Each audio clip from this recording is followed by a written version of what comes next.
What happens when a country sitting on the world's largest oil reserve suddenly becomes a global battleground? The US has captured Venezuela's President Nicolas Maduro.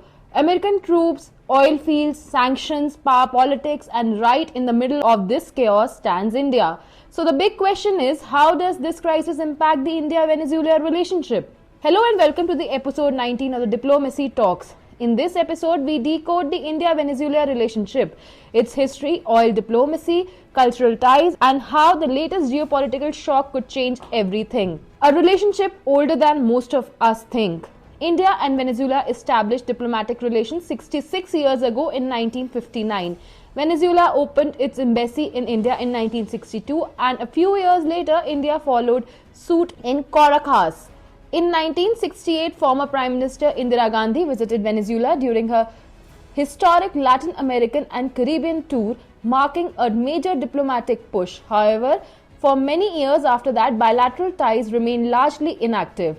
The turning point, Hugo Chavez era. Things changed dramatically in the early 2000s. In March 2005, Venezuela President Hugo Chavez visited India. He held high-level talks with Prime Minister Dr. Manmohan Singh, President Dr. APJ Abdul Kalam. 6 major agreements were signed, including formation of a joint commission, cooperation in hydrocarbon and energy sector.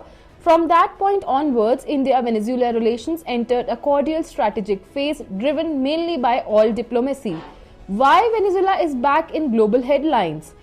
Fast forward to today.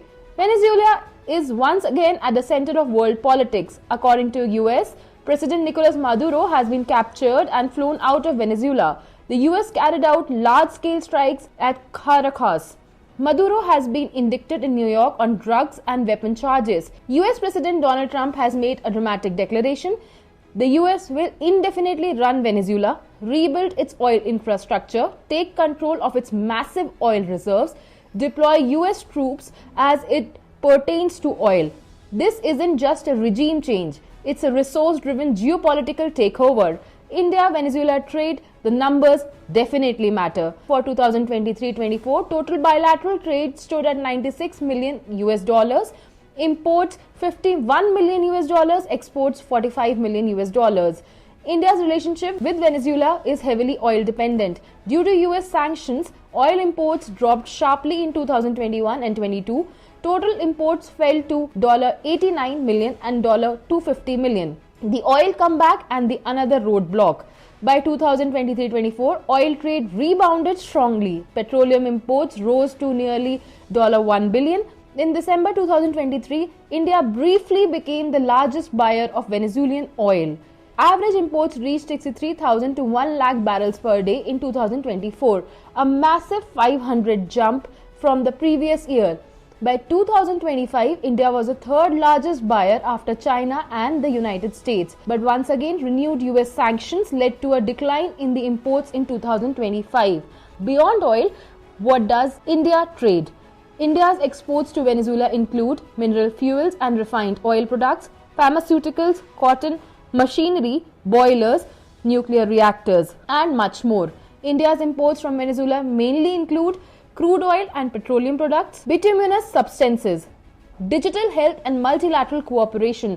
In February last year, both countries signed an MOU on sharing India's population-scale digital solutions, cooperation in digital transformation. During Foreign Office consultations in November last year, both sides agreed to deepen cooperation in trade, health and pharmaceuticals, digital technology, agriculture, culture, and people-to-people ties. They also reaffirmed close coordination in multilateral forums. The cultural power is India's soft power and has quite an influence in Venezuela. India's cultural presence in Venezuela is remarkably strong. Indian spiritual organizations like Satya Sai Baba, Brahma Kumaris, Radhaswami are active. Ayurveda is officially recognized since 2001. The first Ayush Information Cell was opened in 2017. International Day of Yoga has been celebrated annually since 2015. The Indian community includes around 50 NRIs and nearly 30 people of Indian origin. So the conclusion is, Venezuela's situation is evolving rapidly. What happens next will not only reshape Latin America but also directly impact India's energy security and diplomatic strategy. The fate of the India-Venezuela relationship now depends on how this global power struggle unfolds. Till then, keep following Sawaal That Matters for such insightful geopolitical stories, and tell us in the comments which country should we cover next Sunday. Thank you for watching.